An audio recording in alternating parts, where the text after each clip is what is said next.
Hello everyone, সবাইকে আরেকটা ব্লগে আবার স্বাগতম। আজকে যেমন দেখতে পাচ্ছেন চলে এসেছি আজকে আবার আরেকটা উজবেক রেস্টুরেন্টে। তো এখানে আসলে হালাল খাবার উজবেক রেস্টুরেন্টে পাওয়া যায় বিধায় ঘন ঘন আসতে হয়। তো যেটা হলো যে এখানে প্রথমে ওরা চা দিয়ে আপ্যায়ন করে, আর চায়ের সাথে এরপরে চলে আসে গরম গরম রুটি। তো এই সেই সমরকান্দ ব্রেড বা সমরকান্দ রুটি, যেটার কথা আগে অনেকবার বলেছি, ঘুরে ফিরেই বলি, আসলে খেতে ভালোই লাগে খেতে। তো যেটা হয় যে চায়ের সাথে রুটি একটু চলে। তো খাবারের অর্ডার দিয়ে আমরা প্রথমে চা রুটি নিয়ে শুরু করলাম। আজকে খেয়ে দেখব উজবেকি খাবার ওজন কাবাব। তো আজকে আমরা খাবো হচ্ছে ওজন কাবাব। চলুন উপভোগ করি।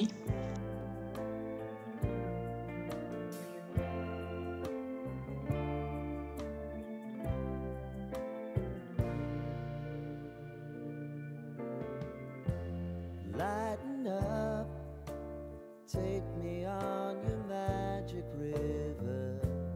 Tell me all your dreams align. Sign me up and tell me about the people that you know who are trying to feel alive.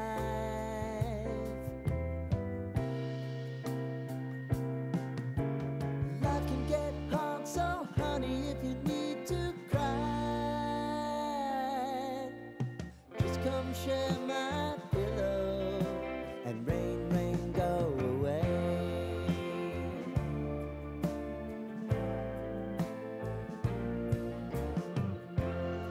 তো আসলে এই কোয়াজন কাবাবটা, এটার যদি ইতিহাস দেখা যায় তাহলে রুট হচ্ছে culinary tradition of central Asia.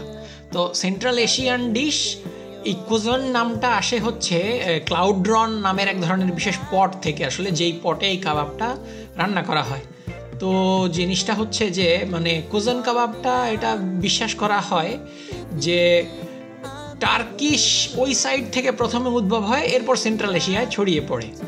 এখন ওখানে যেটা হতো যে একটা ওপেন ফায়ার অর্থাৎ বারবিকিউয়ের মতো একটা এনভায়রনমেন্ট তৈরি করে নিয়ে সেখানে এই কোজন কাবাবটা তৈরি করা হতো আর কি।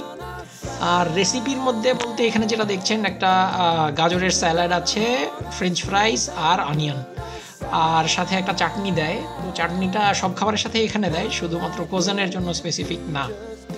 আর যেটা হলো যে মাংসটা দেওয়ার সময় আসলে নানা ধরনের স্পাইস প্লাস হচ্ছে মাঝে মাঝে ইয়োগার্টও ব্যবহার করা হয় গোশটা যখন ওরা ম্যারিনেট করে সেই সময়টায়। তো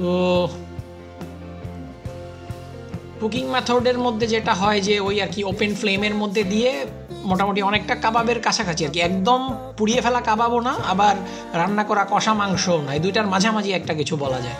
তো বলা যায় যে এই কোজেন কাবাব হচ্ছে উজবেকের মোটামুটি স্ট্যাপল ফুড টাইপ, এই আর কি, মানে উজবেকিস্তানের মোটামুটি এটা একটা কমন খাবার বলা যায়।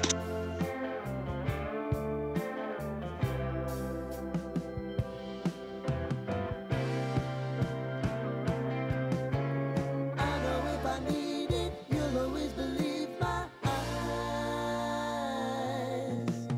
Crying on my pillow, rain, rain, go away.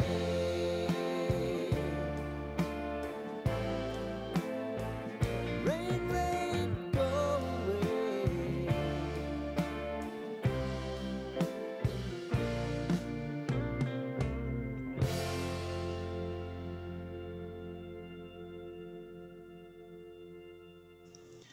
আর এই উজবেক ডিশের মানে খাবারগুলোর দিকে যদি আমরা দেখি, তো বেসিক্যালি যেটা হয় যে বোঝা যায় যে আসলে ওদের খাবারে গোশের আধিক্য অনেক বেশি। মোটামুটি এইসব খাবারে গোশের মিক্স থাকে, মানে গোশ বেসড আইটেমই হয়, মানে ওরা পছন্দ করে এটা আরও।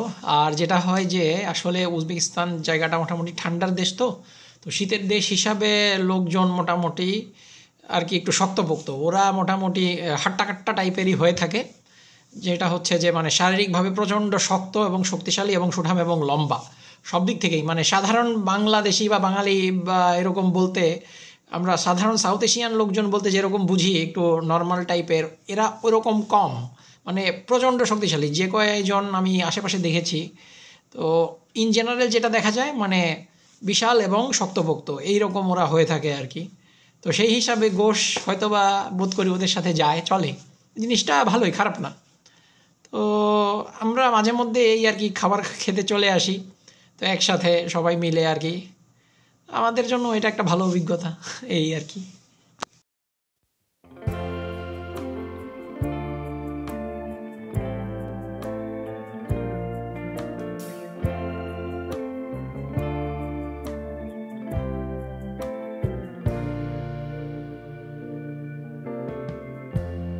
Lighten up, take me on your magic river.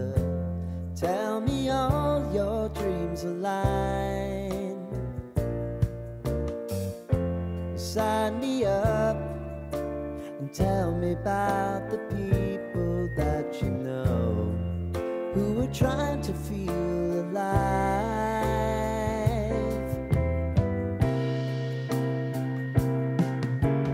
Life can get hard, so honey, if you need to cry,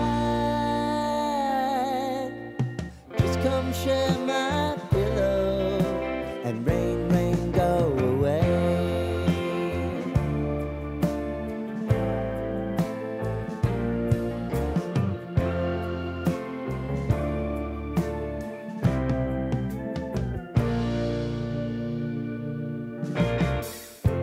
I wanna hear about everything you're ever thinking. You know that I can take the truth.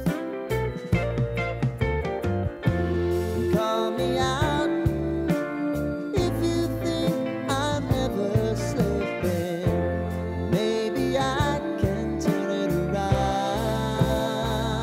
Oh yeah. Baby, if you want us, you know time is on our side. If things are gonna haunt us, we'll just have to put aside. And I'm right here if you just need to cry. Come love, share my pillow, and rain, rain, go away.